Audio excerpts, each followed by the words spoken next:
murakoze mwiriwe niyo koko ejo inama y'abaminisitiri yateranye ifata ibyemezo biganisha cyane mu cyo twamenye munsi ibyemezo bijyanye n'umusoro.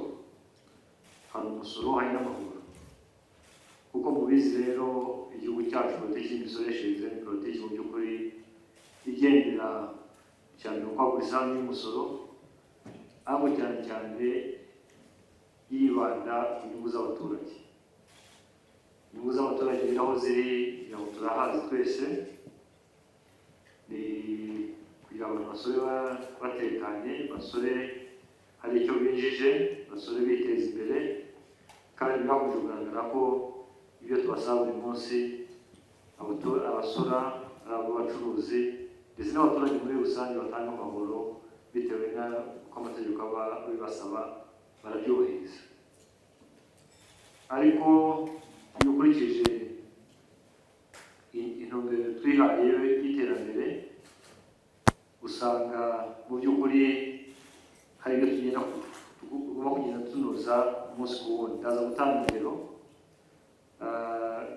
Turashaka kuba igihugu mu by'ukuri gifite ubukungu butajegajega. Ubwo bukungu rero bushingiye cyane cyane ku baturage n'ubushobozi bwabo. Icya kabiri ni uburyo dukora nk'igihugu cy'u Rwanda, tubikora none turengagije ko turi mu isi irimo n'ibindi bihugu. Ibindi bihugu batuma bakoresha abashoramari kuza mu gihugu cyacu gushora imari, ariko n'abanyarwanda muri rusange nabo ko bakomeza gushora imari mu gihugu cyabo, ndetse n'abashora imari bakomeza kuzamuka mu bukungu. Amategeko rero y'imisoro yaganiriweho ejo yafashe ibyemezo n'inama y'abaminisitiri. Ndaza kugerageza no kuvuga ku musoro ku nyongeragaciro wo twita TVA, hari umusoro wa excise tax, hari umusoro ku nyungu, ariko n'amahoro muri rusange, cyane cyane aho inama njyanama ziterana zikagira icyo zigena uko abaturage bazasoza inshingano zabo mu gutanga amahoro n'umusoro. Ibyahindutse rero ngira ngo wenda natanga urugero kubera abagenzi banjye baza kunyunganira. Icya mbere ni ku musoro ku nyungu. Umusoro ku nyungu uyu munsi iyo umuntu yacuruje akunguka, rwarunguko yagize yishyura 30%. Icyo twahinduye rero ni iki? Twahinduye ko twava nibura kuri 30 tukajya kuri 28. Ese 28 irahagije? Ubu turumva ihagije, ariko intego yacu ni kugenda tumanura niba twaragiwe no kuri 20. Ariko ari ukomeza uko tugenda tugabanya dusuzuma n'imiyoborere y'ubucuruzi muri rusange. Turizera rero tudashidikanya ko izo mpinduka nibura kuri 30 kuri 28 bizatongera amahirwe yo gukoresha abashoramari baza gushora imari mu gihugu cyacu. Ariko kubona bikomojeho nanone abari basanzwe bafite ishoramari mu gihugu nabo bazakomeza kwagura ibikorwa byabo. Ibyo rero icyo biduha si ya misoro gusa, biratwongerera n'amahirwe yo gutanga akazi ku rubyiruko rwacu. Twese tuziranye ko mu by'ukuri aribo rufite umubare munini w'abaturage b'igihugu cyacu. Izindi mpinduka ni ku musoro ku nyongeragaciro, nabyo umusoro wa TVA. Nanone iyo ushyize ku isuzuma ry'ibibazo bitugarije uyu munsi, hari ibibazo by'amapfa twagize, umusaruro ntabwo wagenze neza. Mu mwaka ushize n'ubu turabona bitazagenza uko tubyifuza. Ibyo rero nabyo bigahura n'ingaruka twahuye nazo, ari iza COVID-19, ari intambara y'Uburusiya na Ukraine. Byose byagiye bizamura igiciro mu by'ukuri cyo kubaho n'ubucuruzi muri rusange. Iyo rero ushize ku gipimo rero uravuga ko izamura ry'ibiciro n'ibyo kurya bitaboneka, twakora iki kugira ngo mu by'ukuri tugabanye ikiguzi cy'ibyo umuntu ari bushyire ku isahani nimugoroba cyangwa ku manywa igihe ari gufata ifunguro rye. Aho rero twavuze tureka dukureho nibura TVA ya 18 kuri bya biribwa by'ibanze nabyo turabisuzuma dusanga ibintu bijyanye n'ibigori n'ibikomoka ku bigori ariko kawunga ifu y'ibigori ari igikoma abaturage bacu mu by'ukuri barabyitabira mu bwinshi turabaye dukureho 18%, ndetse n'umuceri nawo twabonaga nawo hari ukuntu ibiciro byazamutse cyane. Ibyo rero nibyo tuba twabikuraho nabyo navuga wenda wavuze birashyira mu bikorwa ryari ibyemezo byafashwe n'inama y'abaminisitiri nanone kubishyira mu bikorwa hari inzira binyuramo tugomba kubijyana muri parlement tukabiganira, ariko bya bindi nakwita ko biri mu bibazo tudashobora gutegereza n'icyumweru ari bya by'ibiribwa byo leta bishyira mu bikorwa uko itangazo rigisohoka kugira ngo komiseri yaraza kubisobanura neza turatangira no kubishyira mu bikorwa ku buryo ari bya bigori ari akawunga ari umuceri byo bihita bishyira mu bikorwa ubu tuvugana. Ikindi rero cyahindutse nacyo kijyanye n'intumbero twihaye ni imisoreshereze y'ibinyobwa. Ibinyobwa cyane cyane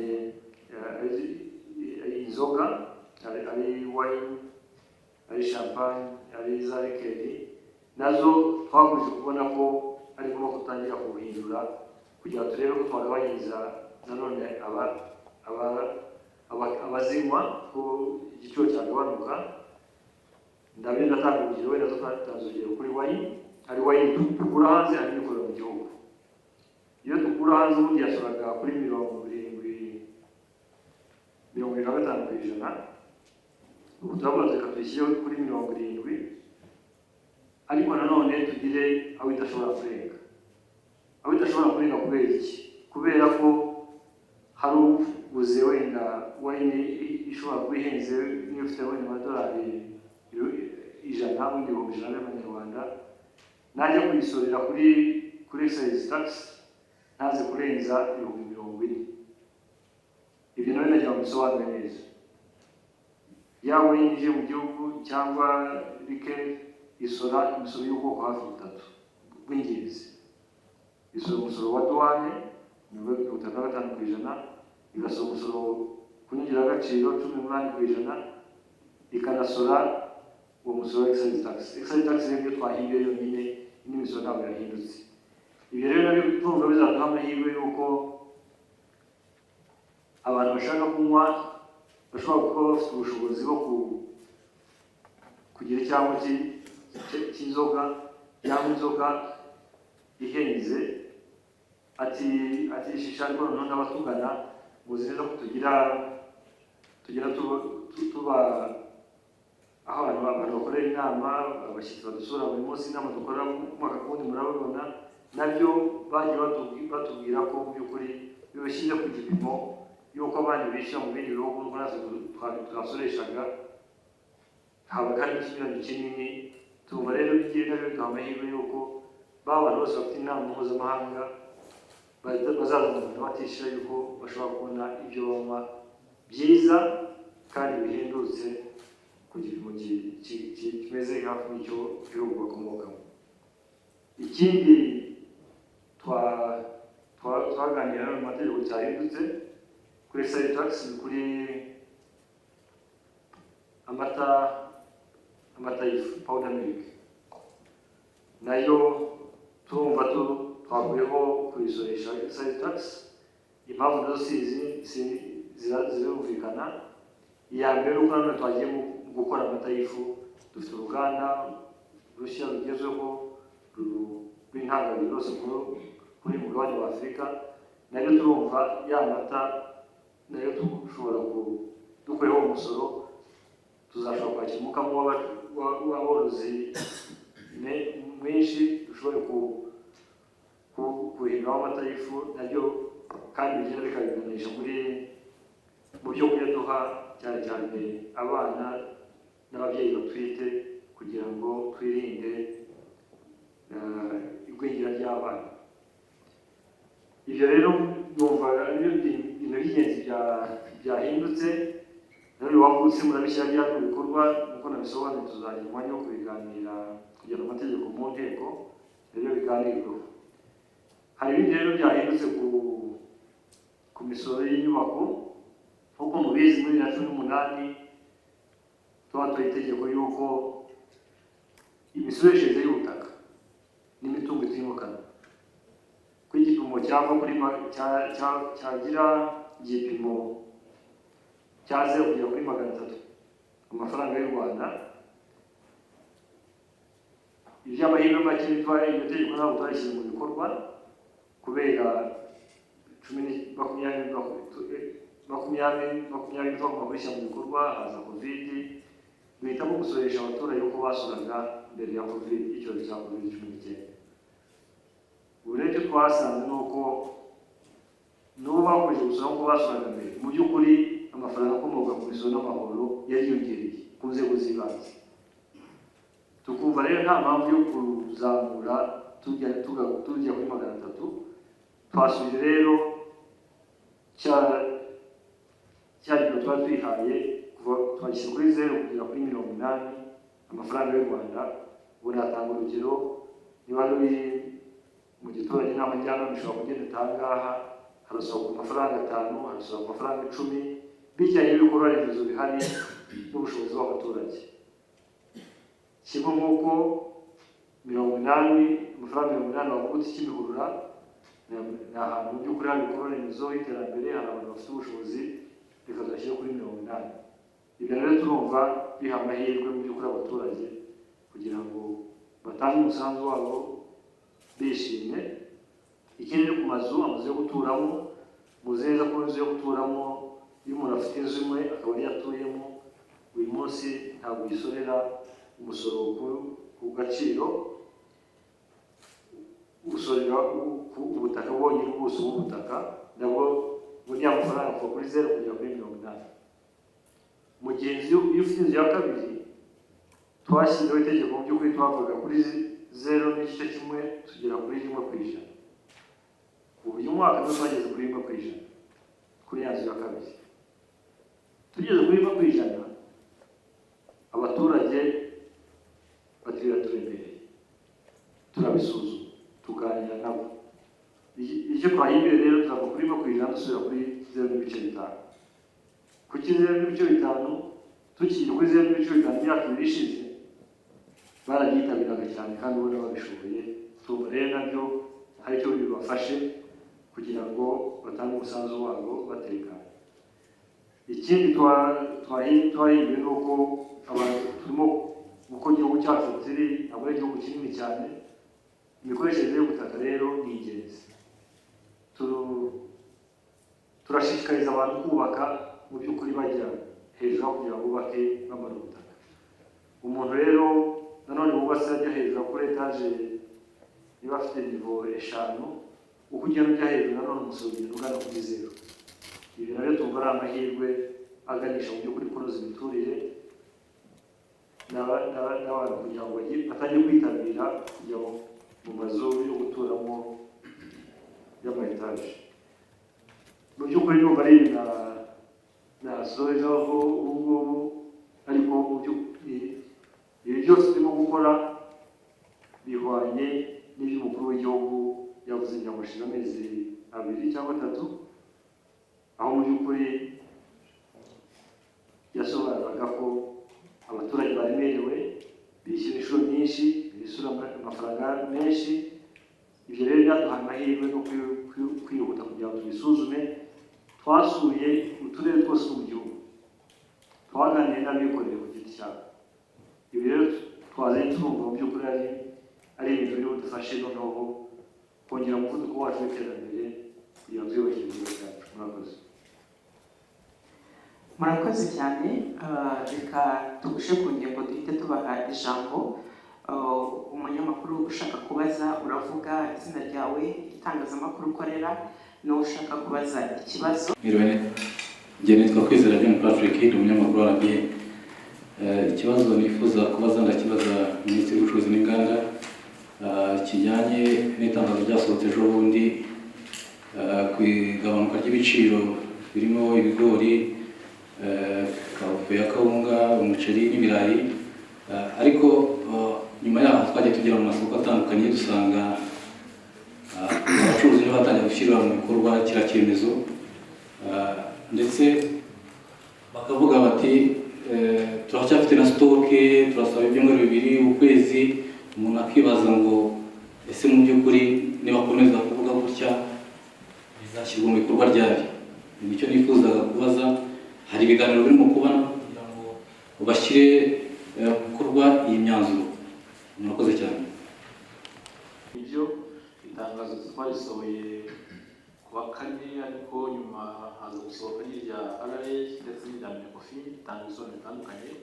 Ubu uko mwabibonye RRA yabasabye yuko Rwanda babaruza amasitoke yayo, ndetse n'uwaba yaracuruje hakiriho VAT cyangwa se umusoro ku biyongeragaciro akazajya kuri yawusubizwa. Ntabwo uyu munsi rero aho twiriwe mu masoko atandukanye abacuruzi bamaze gusobanurirwa, ntawe uzagomba kubera yuko yateze sitoke.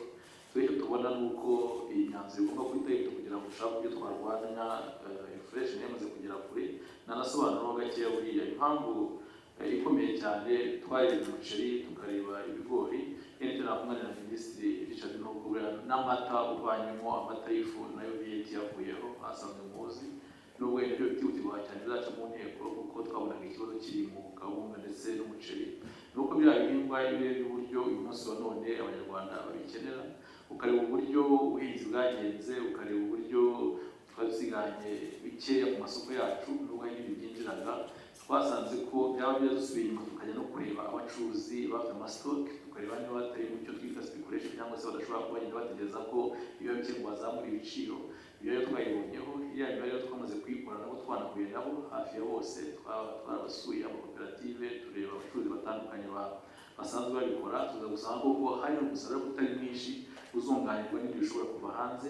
Biriya biciro twabizoba twabyumvikanye. Icyo twari twumvikanye icya VAT, kuko VAT ni gahunda ya guverinoma kandi ifite inzego zigira uko zitwara. Ari naho namaze kubasobanurira yuko nyine ubu ngubu nta mpungenge, kuko waranguye kuko yaranguye kuba kuzwi, iyo VAT bizwi bitangaza hanyuma izabeho. Ariko hanatanga na message mu kudufasha twese tukumva impamvu y'ibi ngibi, kuko iyo ikintu gikozwe birumvikana, bamwe bashobora kucyumva abandi bacyumva, ariko turebe kugira ngo tubisobanure. Iyo urebye igihugu cyavuye mu mezi yashize n'isi muri rusange, iyi inflation cyangwa se kwiyongera kw'ibiciro ntabwo kuri iwacu gusa, kuri n'ahandi hirya, ariko buri gihugu kigira uko kibigenza. Twasanze gufata ubu buryo ari uburyo bwadufasha. Nanasaba rwose buri wese kumva ko ari byo, n'abacuruzi turabasobanurira bakabyumva. Ushobora kunguka menshi nibyo wakoze speculation cyangwa se ibintu wakoze bitandukanye, ariko ku mwanya mubona mu bihe nk'ibi by'amage umuntu yungutse akwiye leta nayo igufasha ku nkombe. Ayo mezi wayihanganira, kuko uko tubizi iby'ubuhinzi ni season cyangwa se bigendana n'ibihe by'ihinga. Hari igihe tuba dufite byinshi, igihe tuba dufite bikeya. Mu kwihangana gakeya ibihe bitoya, abantu bakumva ko mu minsi iri imbere tuzongera dusubire mu ihinga, tubone na saison bizaba birimo biza. Nahita mvuga no ku bishyimbo, kuko abantu benshi bavuga ati kuki mutahizeho ku bishyimbo? Ni byiza ko tubivuga kuko nacyo ni ikindi gihingwa Abanyarwanda bakunda kandi cyaza mu giciro ku buryo bukomeye. Ariko ibiciro nk'uko twavuze twanabisobanuye, habaye ikibazo mu ihinga rya saison A, bituma ibishyimbo bitera hajemo ikintu gikomeye cyane cy'imihindagurikire y'ikirere, biba bikeya. Ariko wanareba no muri regiyo turimo ntabwo dufite ibishyimbo bitandukanye, urubiza birimo biraza bivuye muri importation za Tanzania n'ahandi. Gushyiraho igiciro fatizo rero kugira twibisa kugira umusaruro uhari, twagiye turashakisha tubona umusaruro uhari n'intego yo gushyiraho igiciro dushyizeho minimum cyangwa se price ijya kugurana. Ariko mu kwezi kwa 5 saison B yari itangiye kwera, naho turaza kureguletinga bifashe abanyarwanda. Ndagira ngo bihangane mu gihe gitoya, kuko nayo turabitekereza, naho namaze kubona benshi babyibaza. Murakoze. Imbere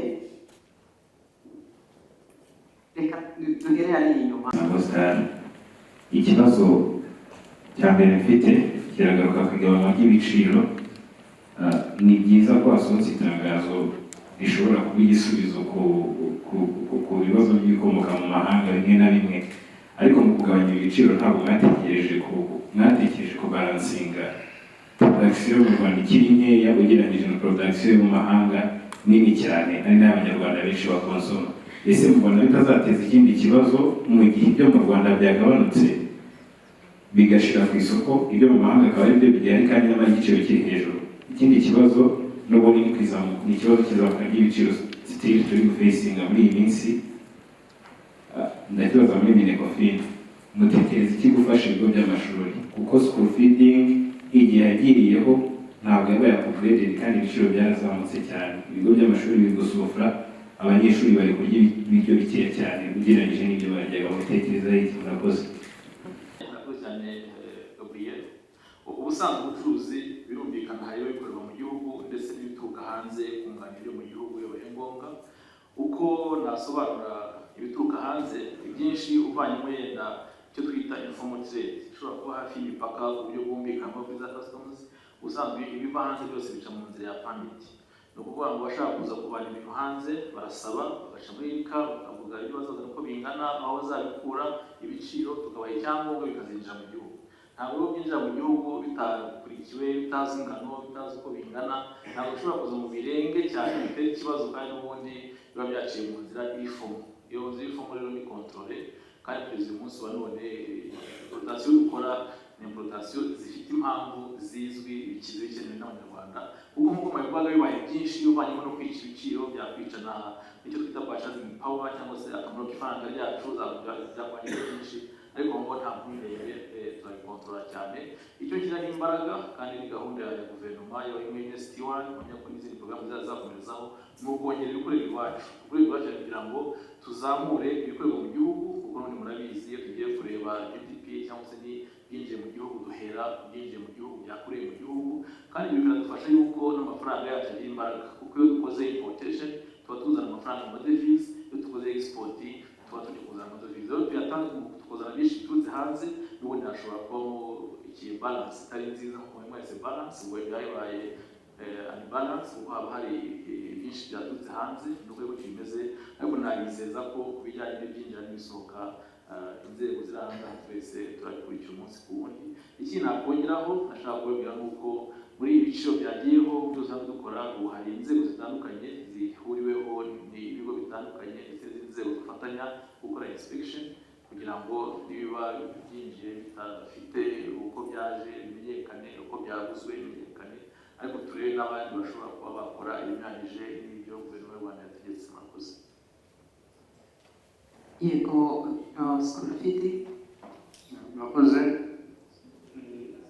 Ese izamuka ry'ibiciro n'ifunguro ry'umwana ku ishuri nibyo koko ibiciro byarazamutse? Icyo dukora rero hari uburyo bwinshi bwo gukemura kino kibazo, ariko bamwe no gusubira mu biciro tukabiganira tukareba n'iki umubyeyi yakwishyura n'uko leta yakongera amafaranga ishyira muri iyi porogaramu. Icyo nakwizera cyo nuko twongera bije yayo, amafaranga twarayongereye yo gushyira muri school feeding.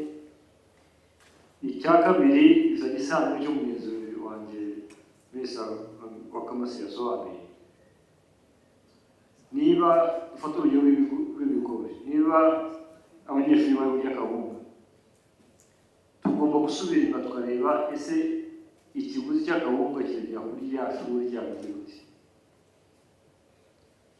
Nidushobora kunoza icyo giciro biraduha amahirwe yo kumenya ngo ese koko cya giciro nta kuri twabigeza n'icyo ngicyo.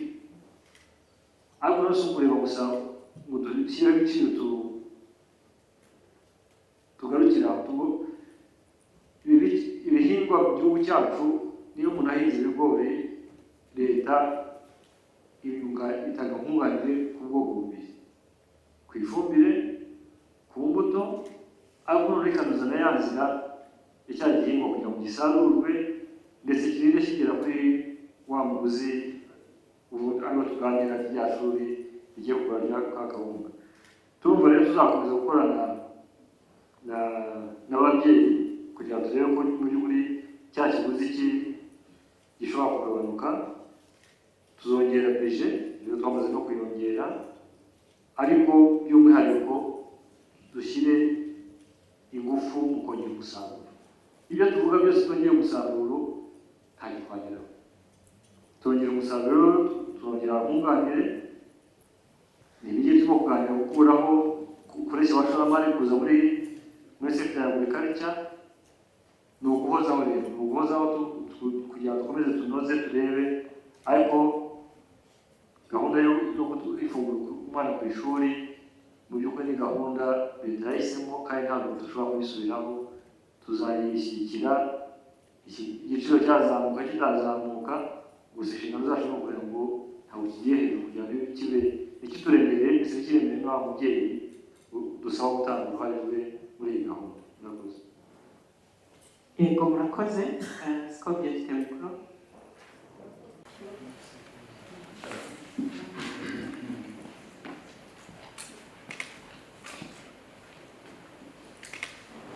Murakoze nyakubahwa ministers.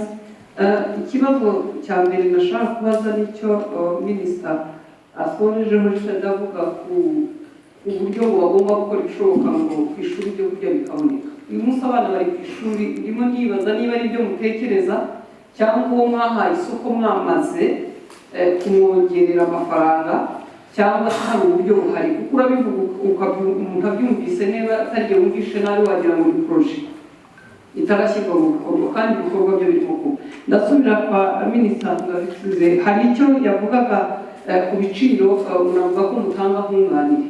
Uyu munsi ibirayi bikusanyirizwa ku makusanyirizo, hari igiciro bakuriye ku muhinzi wa mbere kuza ku ikusanyirizo, kuri buze kugeza bigeze ku muguzi wawe ari we ngewe. Ibyo byose mwabisuzumye ko mwakuyeho umusoro umwe, mubaze ku nzu yakoreragamo mwabikuyeho byose, ku buryo mwabibaze mugasanga igiciro mwashyizeho igiciro cyari kibangamiwe n'umusoro gusa, ku buryo ibindi mwasizeho n'igiciro mwamusabye gukoresha bizahura. Murakoze. Ntabwo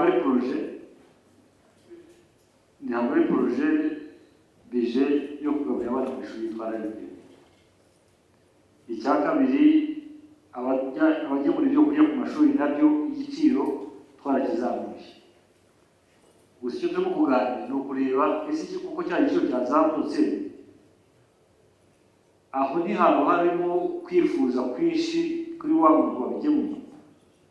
Ari naho noneho dusubira inyuma, byaba byarasobanuye gusubira mu kureba kuva uteye imbuto, kurinda usaruye, kurinda ugejeje cya gihingwa aho kigomba kujya. Nta kwifuza kurimo hagati aho ngaho, ku buryo hari umuntu ushobora kubona iby'umurengera agakora bikeya ariko yunguka cyane. Ariko nabyo bifitanye isano n'ibisobanuro byo kongera umusaruro. Iyo tuza kuba dufite umusaruro mwinshi, ntabwo twakabaye tugiye tuganira ikindi kibazo. Ingufu rero turashaka kuzishyira cyane ku musaruro, niho tuba dufite amahirwe kuko ibihingwa niba byinshi, ari ibyo birayi, ari ibigori n'ibishyimbo, igiciro kizagabanuka. Tukaba rero twumva ntabwo twakwirengagiza leta turi mu ngo, tugomba guhangana nayo, ariko nanone tugomba guteshuka ku gihe kiri imbere. Ni iki twakora kugira ngo ibintu turimo gukora birambe? Hari gukoresha ijambo wenda kuzimya umuriro tugerageza guhangana n'ibibazo bihari, ariko nanone kureba ejo hazaza ni inshingano zacu kandi mu kubijyanisha byombi.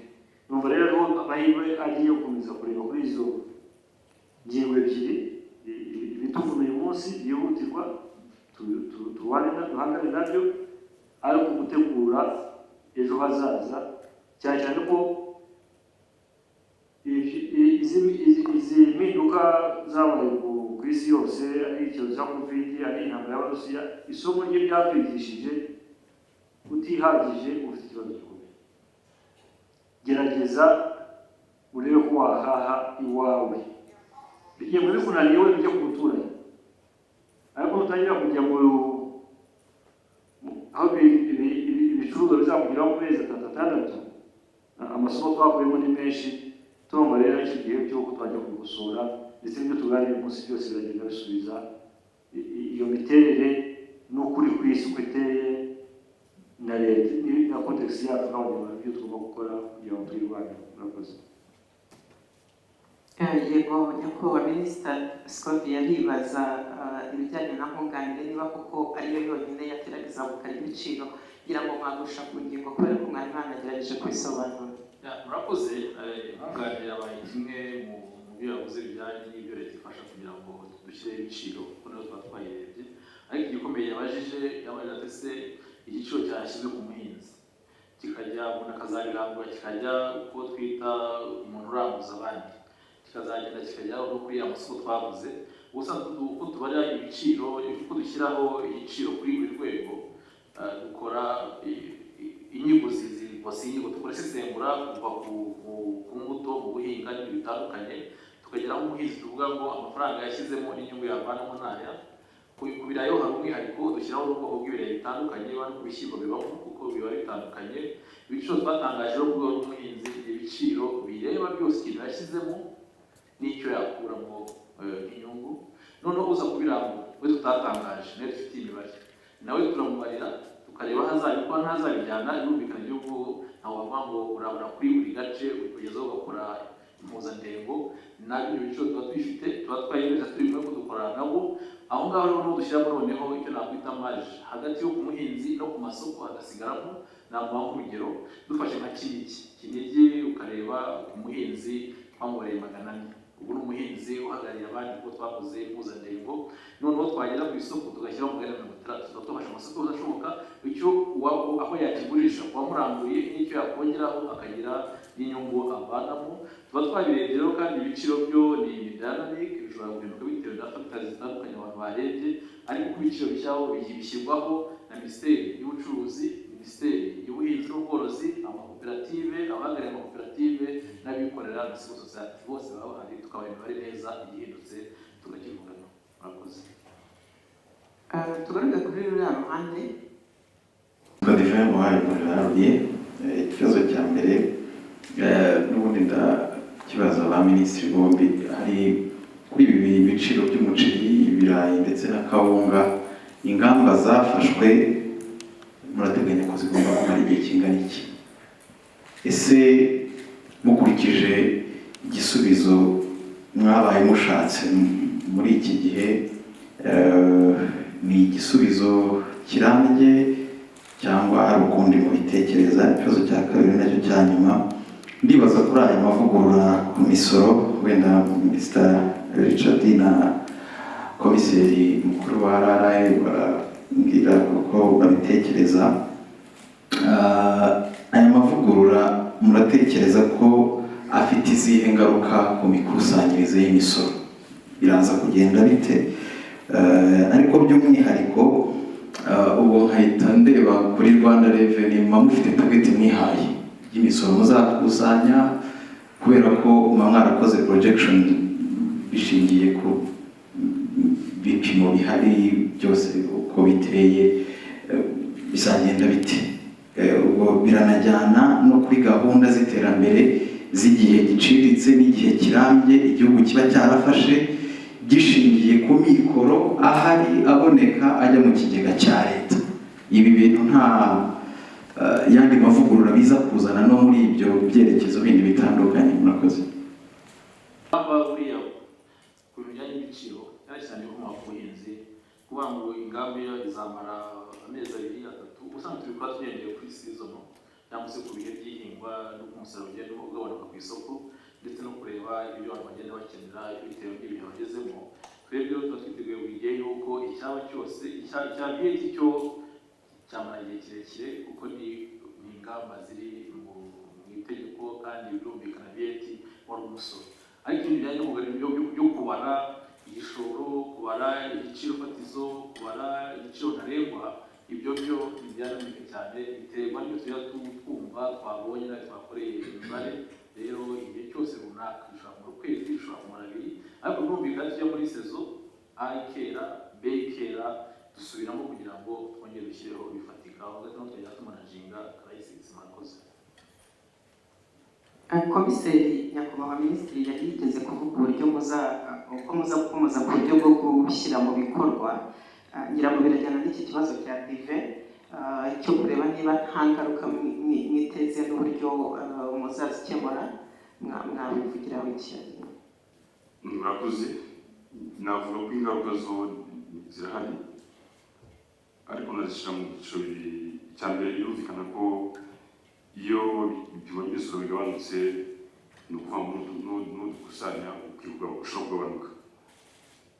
Ariko ku rundi ruhande kuko ikigamijwe aha ngaha ari ukongerera abaturage ubushobozi, ni ukuvuga ngo niba kimwe cy'umuceri yashyizeho TVA, uyu munsi kubera ko ivuyeho bashobora kugura bibiri.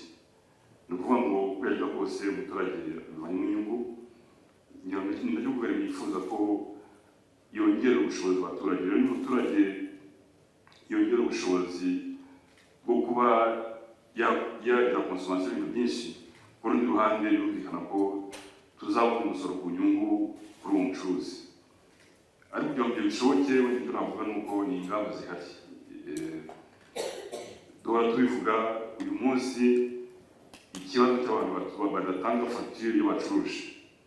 Ni ukuvuga ngo ntabwo tumenye uko bacuruje, noneho umusoro ku nyungu wabo tuzawubone cyangwa se TVA aho ntaho iri. Aha rero ingamba zihari ni uko ku rwego rwa Rwanda Revenue tugiye kongera imbaraga zo kureba uburyo abantu bose bakoresha EBM, kuko ari bwo buryo mu by'ukuri bufatika budufasha gukusanya umusoro ku nyungu kuri umuntu acuruje aba yinjiza. Bivuga rero ngo ibyo bizadufasha kuko abantu bazubahiriza ibyo basabwa n'amategeko mu gutanga inyemezabuguzi. Biraduha amahirwe y'uko noneho n'umusoro ukusanya uziyongera, aho turi guhurira VAT tukayabonera umusoro ku nyungu. Rero izo ni ingamba ziri administrative, wenda nahambwira abanyarwanda bose ko mu gihe leta yigomwe kugira ngo ibongere ubushobozi, turumva ari inshingano za buri wese igihe aguze kujya asaba inyemezabuguzi ya EBM, bityo noneho leta Rwanda Revenue ibe yakusanya umusoro ukwiriye ku byo yacuruje byose. Numva rero birashoboka ko umusoro uzagabanuka wa VAT, ariko ushobora no kubonera ku yindi misoro bitewe n'uko consommation yiyongereye. Murakoze. Murakoze. Duherere inyuma. Kevin Christian mu binyamakuru wa BTN TV. Ikibazo cyanjye ndakibaza Minisita Minicom. Mu bihe bishize, mu kwezi gushize, Prime Minister yavuze yuko 40% by'umusaruro ukomoka ku buhinzi wangirika, cyane cyane ukangirika mu bihe by'isarura no kubika. Ese ahangaha ho ko nawe hashobora kuba hari mu hatuma tugira icyo kibazo, niba 40% by'umusaruro wose wakabonetse wangirika, aha ho nta kintu cyaba gitegwa? Murakoze. Yego Minisita. Ubuhinzi nyine hari igihe byera bikaruta ubushobozi bwo kwibika, icyo twita post harvest facilities. Uyu munsi wa none turacyafitemo imbaraga nkeya cyangwa cyangwa shortage, cyane cyane mu bijyanye na grain cyangwa se mu bijyanye n'ibinyampeke. Ari nabyo byangirika cyane kuko byo bisaba kubikwa neza mu maserozi n'ahandi. Gahunda ihari, yenda Minisita ishobora kumufasha. Hari umushinga wo kugira ngo twubake ibigega byinshi bitandukanye bizagabanya gutakara muri process yo gusarura, yo kwanika, yo kuhunika ibitakaramo hagati. Umushinga wo muri Mirenge witwa SIDAT uzafasha cyane. Ni umushinga ufite miliyoni $300 z'amadolari mu myaka 5 iri imbere. Intego ya mbere ikomeye irimo ni ukugabanya icyo cyuho mwari muvuze. Murakoze. Yego nyakubahwa Minisita, niba hari icyo mwongeraho. Icyo nakongeraho, umusaruro mu by'ukuri mukeya kugira rero utakara muri ya process mu by'ukuri byaba atari bishimishije. Ariko muri 2018 guverinoma yashoye amafaranga menshi muri icyo twita post harvest, kugabanya umusaruro wangirika umaze gusarurwa. Nanone bifitanye isano no kugira ngo mu by'ukuri wa musaruro ugera ku isoko ube wujuje ubuziranenge. Ibyo rero ni gahunda tuzakomeza gukora, ariko nk'uko mugenzi wanjye yarayivuze, dufite amafaranga y'abafatanyabikorwa baduhaye agana mu buhinzi, kandi igice kimwe kiraganisha mu kunoza icyo gice cy'umusaruro wangirikaga. Icyo rero dusaba ari nacyo turimo gukangurira abanyarwanda muri rusange, no kugira mu by'ukuri bihutire gukoresha ya mafaranga. Hari ukugira amafaranga uyafite muri mabanki kuko tuzanyuza muri banki abahinzi bayafate ku giciro gito cyane, ariko hari igihe guverinoma ishyiraho gahunda nk'izi ubwitabire bukaba bukeya. Turasaba rero namwe nk'abafatanyabikorwa ko mwadufasha muri ubu bukangurambaga kugira ngo abantu bagane aya mafaranga bayakoresha vuba byihuse. Wari wabajije ibibazo ndetse mu gihe kiri imbere na target za Revenue Authority, Komisiyo nyine yabisobanuye yuko niba duhungabana iyo tudahungabana, ariko mu gihe kiri imbere nanone mu by'ukuri politiki y'imisoreshereze ni politiki ihinduka buri munsi. Turateganya rero, twari dufite gahunda twihaye y'imyaka hafi 3 ko tuzashobora kuzamura amafaranga y'imisoro n'amahoro nibura no ku ijana y'umusaruro mbumbe w'igihugu cyacu. Turumva ko iyo ntego tukifite, cyane cyane twizera ko hari ibizahinduka, ubwitabire abasora bagiye kwiyongera, abashoramari biyongere, ariko by'umwihariko no kunoza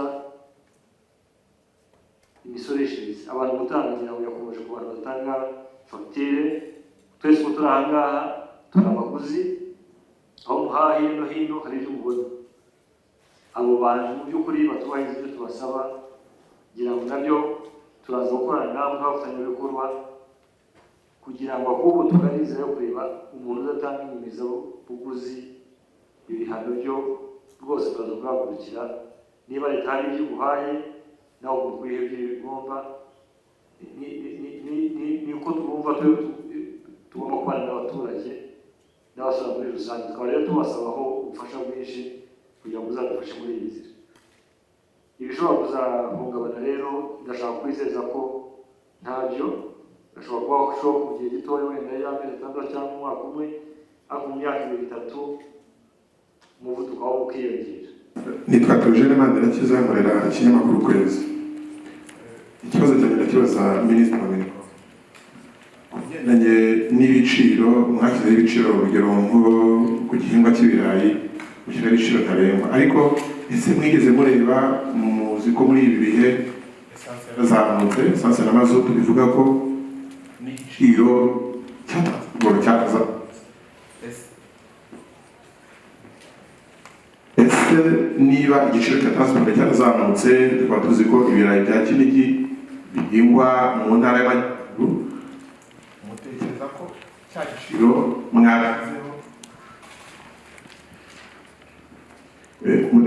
giciro mwashyizeho ibirayi n'ibiva mu majyaruguru bikagera i Kigali bikazagera wenda i Nyagatare, mu by'ukuri niba mwashyizeho igiciro kimwe ntarengwa bishobora gushoboka, kandi muzi ko hagomba kwiyongeraho amafaranga menshi ya transport. Icyo ni kimwe. Icya kabiri, ntabwo ari ubwa mbere Minicom ifashe ingamba z'ibiciro ntarengwa, byabayeho kuri gaze, byabayeho ku mata, ariko mu by'ukuri ugeze kuri tele usanga bitandukanye. Nubwo n'ibirayi nubwo byatangajwe, naciye kwa Mutangana mbere y'uko nza hano, ibirayi Kinigi ni 650. Ese kuba hafatwa ibyemezo, itangazo rigasohoka rigasinywa, ariko mu by'ukuri wagera ku isoko ugasanga ntibyubahirijwe, byaba bimaze iki? Hanyuma biranagendana n'uburyo ingamba zifatwa mu by'ubucuruzi zorohereza abahinzi n'aborozi. Ndafata urugero wenda nko ku mata. Igiciro Minicom yashyizeho ku mata ni 240 kuri litiro gihabwa umworozi, ariko tukagura amata tukayagura ku 2,000. Amata tugura 248 akazagura 2,000. Byatera imbaraga umworozi gute mu gihe ubworozi akora mu by'ukuri abona nta musaruro umuha? Kuko 248 ariko azi neza ko amata inusu igura 1,000, ubwo yariteka guzo 2,000. Ntekereza yuko ari uguca intege umuhinzi n'umworozi. Murakoze.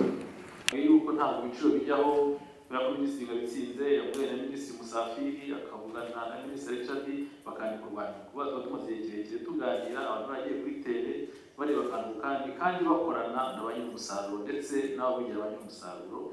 Rero aho ngaho nabizeza ko rwose icyaba cyatakaye bakitubwira ko ubusanzwe ntabwo bijya bibaho. Igishobora kuba ni umuntu umwe cyangwa utakwishimira uko abandi bumvikanye, kuko bigera aho bakumvikana ku rwego runaka, ntabwo washyiramo igiciro cya buri muntu ngo niba ndi Musanze, ndi Rusizi, ndi Nyamagabe ngo ujye shyiramo akajya k'umwihariko. Icyo tukaba dushaka inyungu ya buri wese kandi tukabara igiciro cya transport ahantu hamwe ugana ahandi, tukaza gushaka ikibereye bose. Aho rero nakwizeza yuko bibaho. Ikijyanye n'amatangazo asohoka, nyakubahwa minisita munyihanganire ngira ko nugeraho ngira ngo yashaka nko kwibaza ngo ese ubwo ngubwo niba ibirayi bituruka nk'i Musanze, ab'i Rusizi nibo bunguka menshi ku birayi, ab'i Musanze nibo bunguka menshi kurusha ab'i Rusizi? Ikibazo ariko kimeze igisubizo cyaba ari yego, ntabwo bajya mu kimwe. Muri bizinesi hari ushobora gucururiza aha undi agacururiza ahandi, kunguka birumvikana. Ntabwo navuga ko umuntu wa Rusizi nawe yungukira kumukira amafaranga menshi kuko ubukana mu buhinga, ariko uruguriza Kigali cyangwa ucuruza Kigali akayagura makeya. Twicyo tureba nk'urwego rureberera abacuruzi ndetse n'abahinzi, ni ukumenya ko buri wese yungutse atahombye ku gipimo twebwe twagennye. Aha dushobora kujya munsi mu gihombo, birumvikana ntabwo barenzaho. Sinzi niba bisobanuye ariko uko byaba bimeze.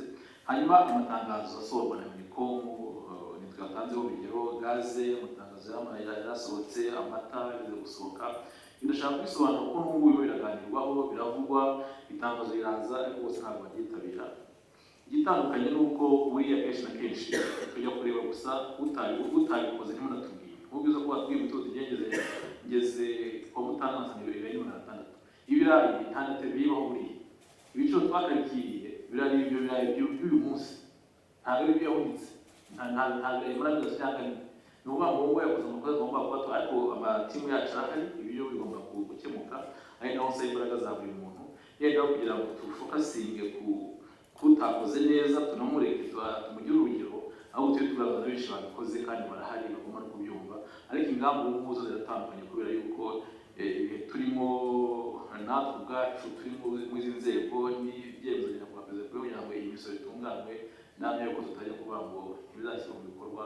Uwaba atekereza atyo yaba atangiye guca inginga ibintu bikomeye, niwo yumva ko ari bikomeye. Izo zo ni kamere muntu, hari uwitabira vuba, hari uwitabira atinze, hari utitabira, hari n'utumva ko twebwe icyo tubana n'Abanyarwanda benshi muri rusange, ari abacuruzi, ari abaguzi, ari abadandaza, bose abenshi barumva. Izo zaba ari kesi nkeya cyane, twasaba buri wese yadufasha kuko tuba twakoze ibintu ku mucyo, kandi twifuza ko n'uwagira ikibazo yakivuga kurenza kuba yakigomekaho, kuko ntabwo byaba ari byiza. Ikindi mwabajije, mwavuze igiciro cy'amata, mwavuze igishaje. Amata aborozi barishimye kuko nk'ubu litiro hejuru ya 300 ntibivana ku biciro urugendo. Ariya mwavuze nk'ay'imyaka nk'ibiri ishize, ayo twashyizeho umwaka ushize mu kwezi kwa 8 ubwo nyine Minicom litiro muri 300 ku mworozi, ko twabonaga yuko koko igihe kiza ko tumuzamurira icyari kigo cyari kimaze hafi y'imyaka 3 mu gihe kwezi muvuga. Hanyuma ukagenda ukagera ku 2000. N'ibyo umwaka ushize mu mezi yo mu 6 amata yabaye makeya. Rero mvuga yuko ibintu bya season umukamura agabanuka cyane buriya bitewe n'amazi makeya, akazamo n'ubwatsi bukeya, hari umushinga wa Minagri urimo ubikoraho, none umukamura wagabanuka ugasanga litiro yazamutse. Nubwo no kuba turazamuka iyo byagabanutse, kuko isoko dufite isoko aho bagura amata atunganywa n'inyanya n'abandi, hari n'andi aca muri fomo, ari fomo sigundi tufata hirya no hino, ugasanga noneho kuba yafite nk'i Kigali n'ahandi bazamuyeho, ariko ushiye twarabanye cyane kuko ubusanzwe igicuruzwa kiri mu gihugu cyakoreye mu gihugu, icyatumaga kizamuka tuba tukibona. Niba ari transport mwavugaga tuba tubibuze, ariko ikizamo cyane ku mata ni speculation, cyangwa se kumva ko abantu babonye ko hari ibibazo kabaye bagahita bakungukiramo. Abo rero turabafata. Ubu ngubu igiciro amata iyi litiro ni ku 300, ariko ntibyagutuma wajya muri supermarket ukabwira ngo ni 800, 2000. Hari abo tujya tukabahana, icyo nasaba ko mwanya mutubwira kuko ibikomoka mu gihugu byo tuba dufite amakuru yose y'uburyo byagenze. Iyo byagonze turayibona, iyo byinjiye turayibona, iyo hari tendency turakibona. Rero ko umuntu yakwishyura agashyiraho igiciro n'iyakamena navugaga tugomba gutanga tukarwanya. Numva asubije murakoze. Sinyawe cyane iyo gap iragati ya 300 n'ibihumbi ko nubwo mu ubu ndasobanura gap ya 300 n'icyatatu cyavuye mu Nyange kwitira ndangije. Aho naho hajyamo izindi cost cyangwa se ikindi kiguzi gitandukanye, kuko amata yakamwe akahita ajyanwa kuri irrigation center andi akava Nyagatare akazaza ku Nyange agatunganywa, harimo byinshi. Ibyinshi birimo birahenda cyane buriya n'ibyo tuvana hanze tubona nka packaging nziza yujuje ubuziranenge n'ibindi byinshi. Si imisoro bashyizeho si iki, aho ugasanga turacyafite iyo gapu bitewe n'ibyo dufite aha ngaha, ariko burya nabo ntabwo baba bakoze iyo bishakiye igiciro cy'abantu tuba turi kubatora. Murakoze. Yego murakoze. Isaha twihaye irimo kugenda irangira buhoro, reka tufatire. Dukoresha iteganyagihe, ariyo iteganyagihe buragenda kuri probabilité. Nk'uko twavuga yuko ibyo tubona bituruka mu kigo gishinzwe kuduha amakuru ku bihe bimeze, biragaragara yuko umuseze ari nziza, ariko ntibyagutungura mu cyumweru cyangwa mu byumweru bibiri haguye imvura nyinshi nk'iyaguye ubushize. Mu byumweru bitatu haguye imvura i Musanze yangiza ibirayi byari byatewe. Twagomba gutanga izindi mbuto kugira ngo batere ibindi birayi. Biriya rero kubaza umuntu ngo ni 100% ndizeye umusaruro uzazamuka, navuga ntego kuko amadone tubona ya buri mezi abiri. Ni ukuvuga ngo bagenda baduha buri munsi umezi abiri, bakavuga bati twazareba ko bizaba, ariko uko bigenda byegera amezi abiri hagenda hazamo icyo nakwita perfection, cyangwa se hagenda hazamo amakuru agaragara neza. Gusa icyizere navuga dushingiyeho ni uko iyi sezombe ntabwo turagira ibiza bikomeye mu buhinzi, kandi twahinzemo imyaka, ibigori twahinzemo ndetse n'ibishyimbo, nyuma hazana zose bihinga mu bishanga. Rero tugendera kuri provision z'amadone, haba harimo mari yahereye ntabwo byabura, hari n'ibitungurana. Rero ari niyo mpamvu bakunda kubyita imihindagurikire y'igihe. Murakoze. Sinzi niba icya cross border ari icyanjye cyangwa ndareka arareba. Murakoze. Murakoze. Icyo navuga cyo ni uko kuva igihe navuga umupaka wa Gatuna urebye niwo wariho sigaso nyinshi cyane paraporo ya Kagitumba, nk'uko byari bimeze bitewe n'imirimo yakorerwaga Gatuna. Muzi ko tugeze gufunga hariya bakajya baca Kagitumba bose, ariko mu buryo rusange turebye cross border trade uko yagenze kuva hafunguye hariya, turabona mu by'ukuri imeze neza cyane, ariko ntabwo navuga ngo ntabwo iragera aho yari imbere yaho yuko twafunga, ariko at least turabona rwose imaze ku biciro zirenze n'eshanu kuko dufungure hariya ibintu bibari hano. Wenda nta ifitanga ariko bimeze neza, ariko noneho tureba fomo trade nayo ntabwo niyo yiyongereye cyane, ariko ku rundi ruhande bireba produit zimwe, kuko hari ikintu ubona cyari kibazo n'ubushobozi mu gihugu iwacu. Abacuruzi aho batangira kuri product zimwe bajyaga kurangura Uganda, kandi wenda nabo bazirangura hanze ya East Africa. Urabona ubushobozi bwose mu gihugu kuko abacuruzi bacu nabo basigaye bajya kuzishakira aho n'abandi bazivana. Bityo rero tukabona ko biterwa n'ubucuruzi ubwo ari bwo cyangwa se na product arizo, noneho bigatuma n'ubushobozi bwubatswe abanyarwanda nabo bashatse izindi source of supply. Rero nkavuga ko yes nabwo bwarazamutse, ariko tukabona hari ku rundi ruhande n'abanyarwanda basigaye bavana ibicuruzwa bimwe ahandi muri East Africa. Murakoze. Twabona mikoro hariya kwa Joseph. Murakoze. Ni igice cy'umusoro bateganya kuzunguka umwaka ukurikiye, bateganya kuzunguka gutanga nk'avanse ku musoro. Bavuga ko bibagora rimwe na rimwe kandi ameza bakiri menshi batazi ikiri imbere. Ku bijyanye na Mibiko, nyakubahwa minisita, abantu aho abaturage bahatirwa guha umusaruro inganda wabo bejeje zikawubagurira nka raw materials, kandi mu nkono zabo ari finished product. Aha navugaga nk'inganda z'amata, aho bashobora kuribahera bakabishyura 300, kandi litiro ikaza kugaruka igura hafi cy'atanu. Urwa kawunga, imyumbati ikagura 50 kilo kikaza kugura hafi 500. Muteganya mute ziriya nganda ku kijyanye na shared value, aho bashobora guhinga umuceri ariko abaturage bakabona uwo kurya waho ngaho uvuye muri urwo ruganda, atari ngo gusa na basmati, aho bashobora kubona amata yendutse. Inyange niyo yabikoze biriya by'icyuma yazanye, aho hari ibyuma hirya no hino mu giturage abaturage babona amata. Ibyo bikajyana no ku nganda z'inzoga, bikajyana no ku zindi nganda. Murakoze cyane. yego murakoze dutangire na siki. urakoze. Mbere kuri ya system ya EDM aho byari bigaragara kuko kuyikoresha byaguraga abacuruzi bamwe cyangwa se abasora. Nibyo iyo system twayitangiye kuva 2013.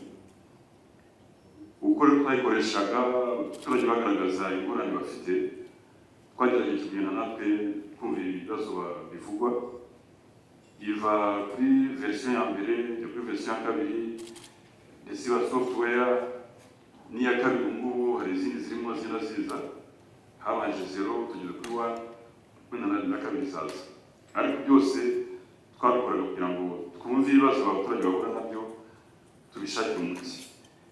Version tugezeho ubu ngubu, ubundi iyo wagiye kurangura bakaguhereza fagitire y'igihembwe, waranguye uhita usanga ibyo waranguye byose biri muri sisiteme yawe, ntabwo wongera kubyandikura nk'uko byari bimeze kera.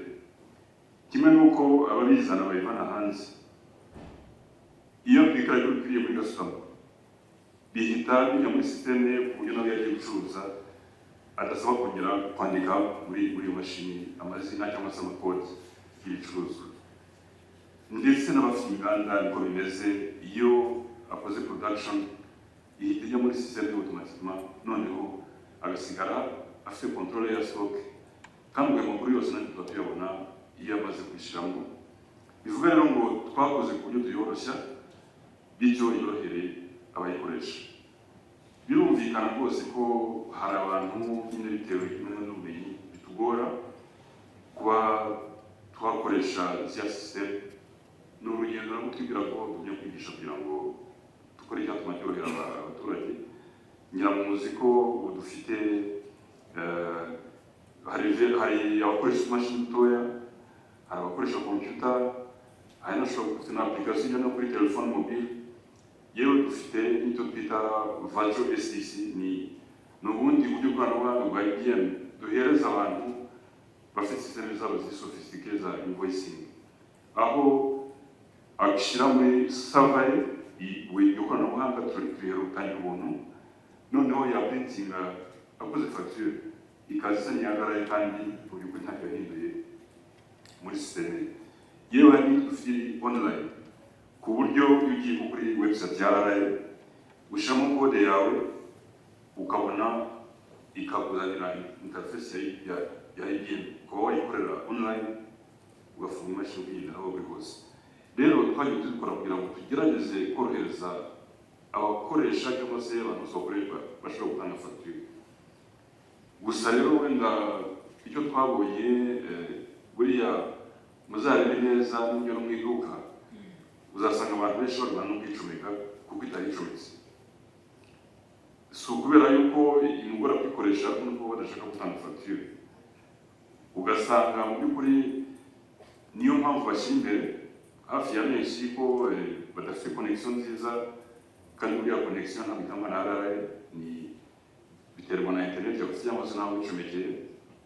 Abandi ntibabura impamvu mu by'ukuri, nubwo twe turi rwose ready no gukora kuri version ishobora kuzarushaho korohera abayikoresha, ariko ngira ngo ikibazo kenshi ubona ni ukuresista gutanga facture bagashaka impamvu zo kutayitanga.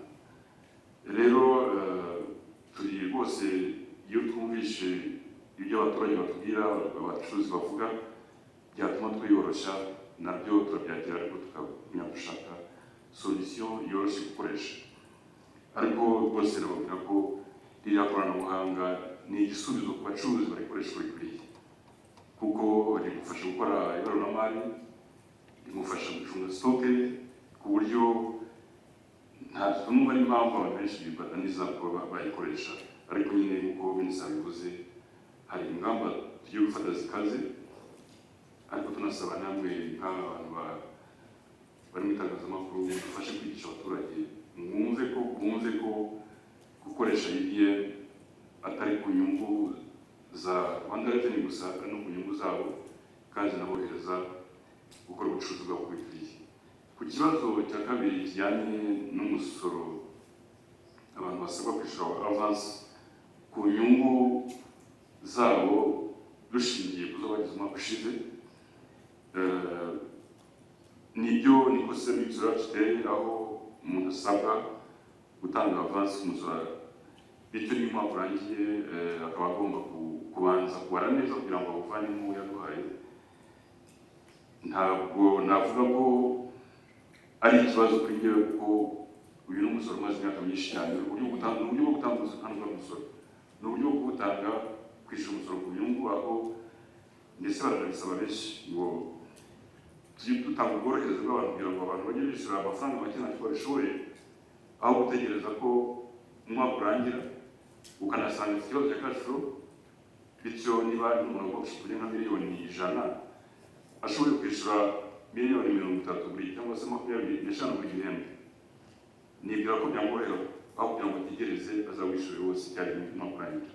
Ibyo rero ni modalite yagiyeho kugira ngo ifashe abantu gukemura ikibazo cya cash flow ku ruhande rumwe, ariko binaborohereze kuba bajya basora ku byiciro. Ikibazo rero cyaba ese uburyo bubarwa bwaba ari bwo cyangwa se bwaba buremerera abantu. Ibyo byo abantu bareba niba kuko nta cyahinduka kugira ngo uburyo bwo kubara buba bukunze, ariko mu by'ukuri cyari igisubizo cyo gufasha abantu kuba bakwishyura umusoro mu byiciro kugira ngo tuborohereze. Murakoze. Yego, hari ikibazo cyabajijwe Minisita Miko. Ikibazo cya Joseph turabashishikariza kuko nabihuza n'iriya 40%. Iriya 40% mugenzi wacu yabaye itaka nyinshi itakarira mu ngo z'abaturage n'abasarura, kuko ufashe nk'amati umunsi wa none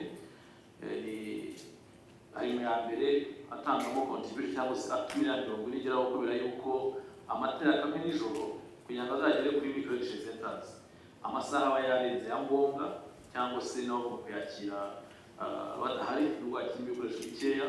Ayo mati y'ubukeye azinduka yabaye mu manje, kandi umwanya ntabwo ugiye muri transformation ubu wagiye mu kivuguto. Aha rero ubwo tugize amahirwe abantu aho bayabika neza yenda akabagukira, tunacyemera cyane, ari nacyo kirimo cyongerwa cyane kugira ngo coolers microelectric centers zegere abaturage, kuko amata wakamye amasaha makeya abahinduye inyito ntabwo makeya yandi azajya gukora icyuyu. Ahandi biri mu muceri kuko imiterere y'umuceri ari mu gutungana, ni ukuvuga ngo padi, icyo twita padi igishishwa imaze gusarurwa nta kindi bayikoresha, kuko ntibashyira mu isekuru uzavanemo umuceri wo kurya, byanze bikunze mu gutunganyirizwa. Ibyo biranahari kuko ubu ngubu inganda zibatunganira 20%, tumaze twicekinga, ariko tunabaza n'abaturage se irahagije. Tumaze igihe kinini minagiri ntabwo ari igihe kugiye kumara mu kwezi, tujya twumva niwumva tutazamuka, ko twabonaga yuko umuceri bashobora kuba ukenera cyane. Mu minsi mike tunumvikana tujya gushyiraho igiciro cya sezo iyi turimo ya mbere y'umuceri kizaza mu kwa gatanu, mwezi wa gatanu tuzongera tuganire turebe ko biza mu itangazo umuceri bagomba gutonera abaturage bakawubaha kugendera ku ngano y'uwo yejeje. Ariho niba tubwira mu kiro 60 ntabwo muzajya mu ngano, bazawubatonorera bawubahe ingano zigana 40, kuko batagera aho bazaba babonye ko ukeneye wo kurya. Ibyo birakorwa mu bigori buriya amabwiriza yakorwa nabo kwari gukangurira kugira ngo batabyokeza mu murima kuko bitakaza agaciro.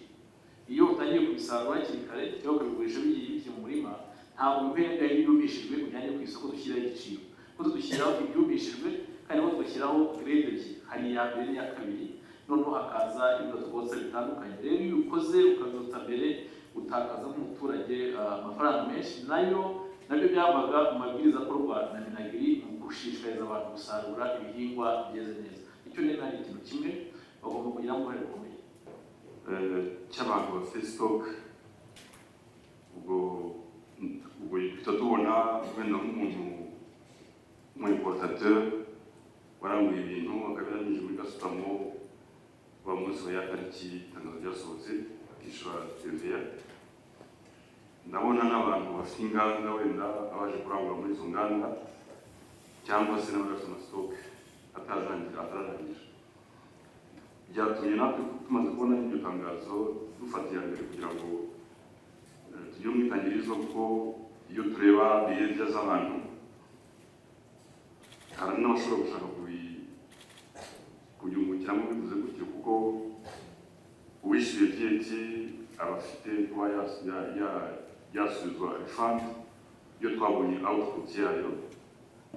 Rero kubera ko dufite wenda itangazo rwose aha ngaha risobanutse neza, twahise dukora itangazo ryo kubwira abantu bose bari muri ibyo byiciro ushobora kuba afite stock ataragurisha kandi yaracuye VAT arangura cyangwa se yamporta, ko baduhereza status ya stock yawe itarenze tariki 20. Ni ukugira ngo kuko nibabwiye rwose amakuru turayafite yose, ariko tutashobora umuntu yaduhereza ntakavuga ngo twaramubeshye tuyakompana dufite muri system, bitume noneho tunamenya neza ninde wemerewe ko yazabona refund kubera ko yishyuye muri gasutamo cyangwa se kubera ko yaranguye mu ruganda runaka. Ibyo rero twateganyije ibyo bizagenda ku bantu bari mu byiciro, kuko ntabwo bakwiye guhomba nabo. Refund bazayibona ariko tumaze gukinga neza no stock bavuga ari z'ukuri. Ku ibibazo bya cyubahiro nahita njya ku bya cyubahiro bijyanye n'abacuruzi baciriritse bavuga ko batazikoresha EBN. Ubundi itegeko rivuga ko umuntu wese ukora ibikorwa by'ubucuruzi, ubwo ni umuntu wanditse mu bucuruzi. Umuntu wanditse mu bucuruzi ni umuntu ujya muri RDB akiyandikisha agafata TIN number.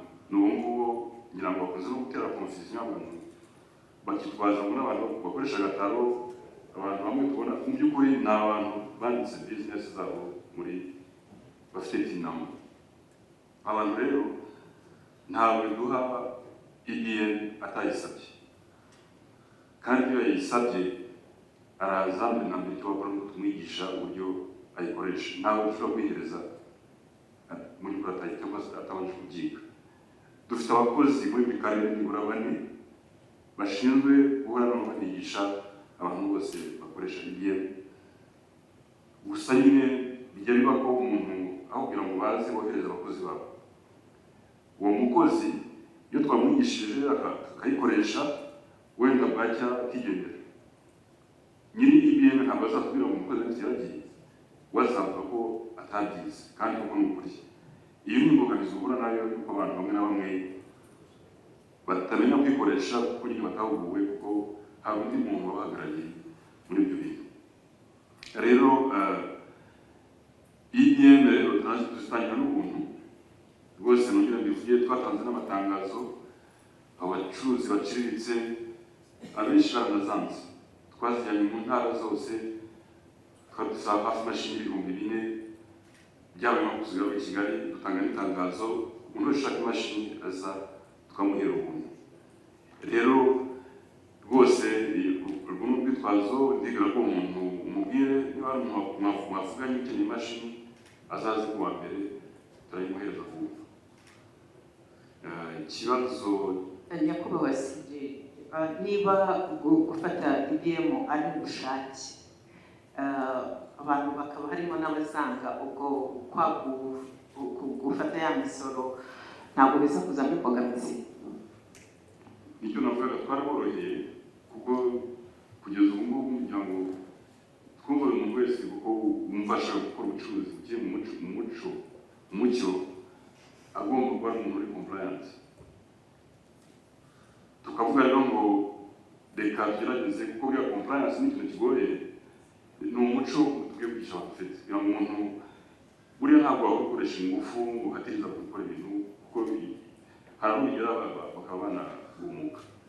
Kugeza ubu twabikoraga kugira ngo nibura twigisha abantu bumvishe ko gukoresha EBN ari byiza, kandi abenshi bakuza, kuko ubu ngubu ngira ngo kuva kuri 2020 twari dusaba gukoresha EBN hafi 30,000.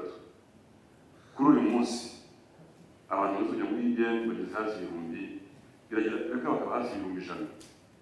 Kamwe murabona ko hari ubwitabire navuga ko bushimishije, ariko dufite abacuruzi barenze 300,000. Urumva ko abenshi ntayo barafata.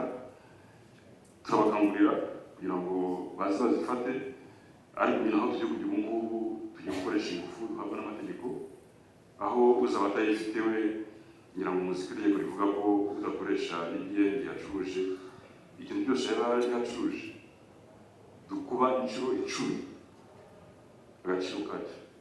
Ubu rero ndagira ngo rwose dukangurira abantu twumvishe ko harageze aho noneho dukoresha amategeko kugira ngo buri muntu wese akore icyo asabwa kandi igihe ikoreshwa bikwiriye, bityo n'umusozi ushaka ube waboneka, kuko leta ifite byinshi igomba abaturage, nta handi ivana ubushobozi uretse mu misoro. Yes, abantu kugira ngo ufashe abaturage kundi birako nabo twese dufite uruhare rwo kuba twanayifasha kugira ngo abantu bose bumve ko gukoresha IBM ari ikintu cy'ingenzi kandi kizadufasha byinshi no kuzamura compliance y'ibyo umusoro usanga cyongera. Yego, murakoze. Hari ikibazo cyabajijwe kijyanye n'umusoro ku nzu z'ubucuruzi. Murakoze. Inzu z'ubucuruzi bigeze kubisobanura ko itegeko rya 2018 ryavuga ko tuzagenda twongera igipimo cy'umusoro by'umwihariko ku nzu z'ubucuruzi rikagera kuri 0.5. Ibyo rero byarabaye, tugera kuri 0.1 kugera kuri 0.5. Tugeze kuri 0.5 rero nabisobanuye nanone abantu bitangira kubaremerera turabibona. Iyo umuntu ashoboye kudekarara akavuga ati dore iyo nacuru iyo mugomba ahubwo nakishyuraho nka kimwe cy'icumi cyangwa ntanishyuye, hari icyo babikubwira.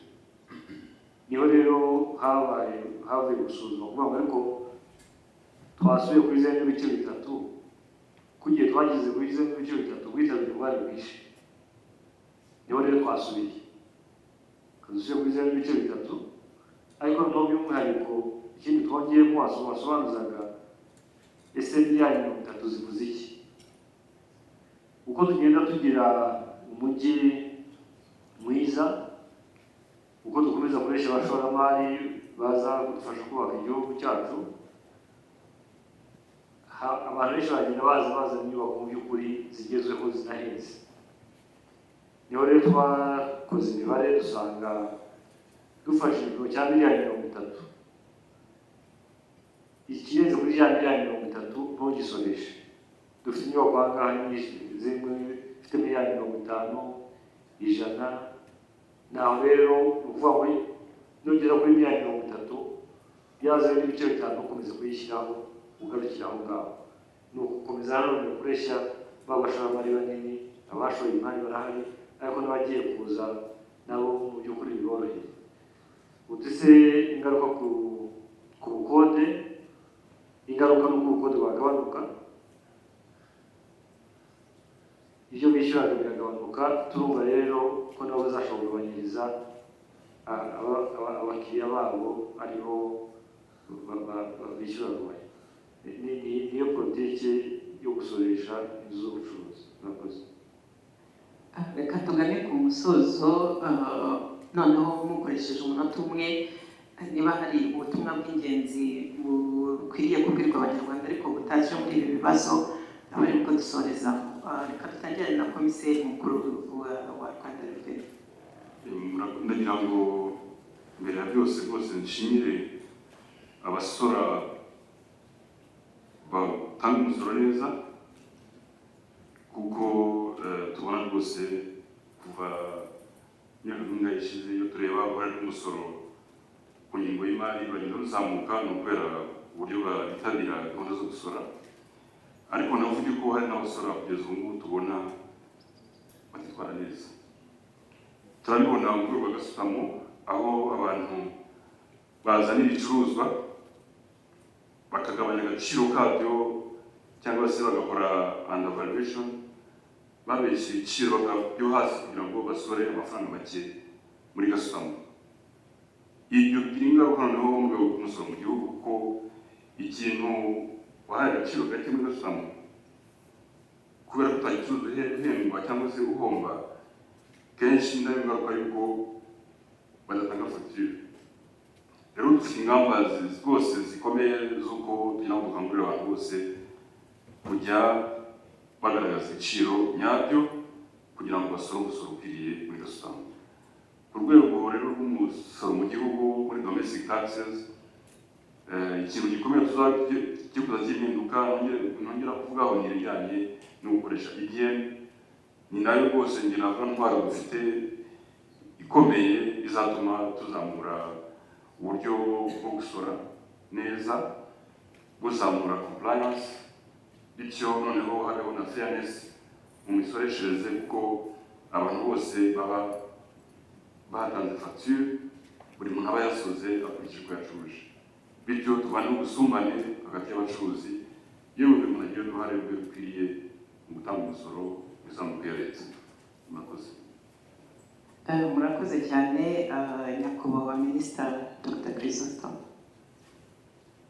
Murakoze. Ubutumwa bwanjye bworoshye ni ku banyarwanda bose, iyo hari igihugu gifata ingamba nk'izi nziza zibereye abantu benshi, ngenda asaba buri wese umuntu wese akora kubiha agaciro, ndetse n'aho byaba bikomeye tukahasobanura neza, kuko ntabwo ari ibihugu byose bigira amahirwe yo kugira ubuyobozi bushobora kwigomwa miliyari zingana gutya.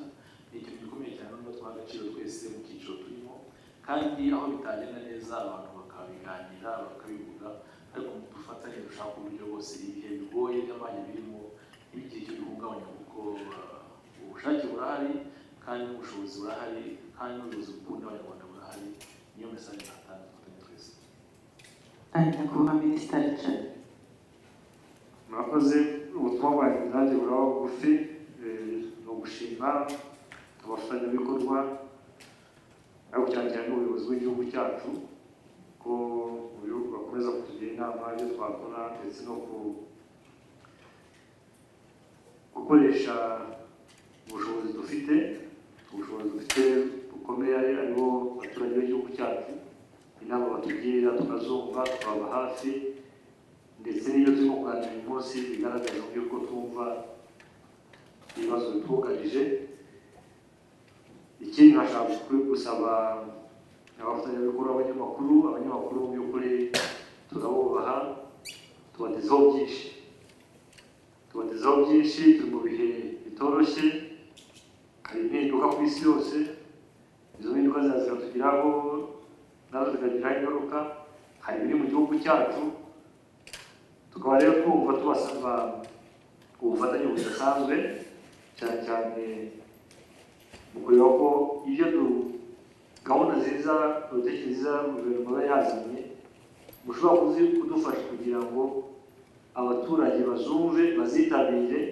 Byari bibabaje cyane dufite politiki nziza nk'iyi turimo kuganira uyu munsi, yohereza abaturage, yohereza abashoramari, abantu batayitabiriye, mu by'ukuri biba ari ibintu bibabaje. Aba rero ntabwo bashimire, basaba ubufatanye kugira ngo dukomeze tunoze ibyo twiyemeje, dukorere abaturage, badutezeho byinshi, kandi mu by'ukuri ibyo tubasabye akenshi barabikora, bizanashidikanya ko n'ibi ngibi tubasabye uyu munsi nabyo bazabyitabira. Murakoze.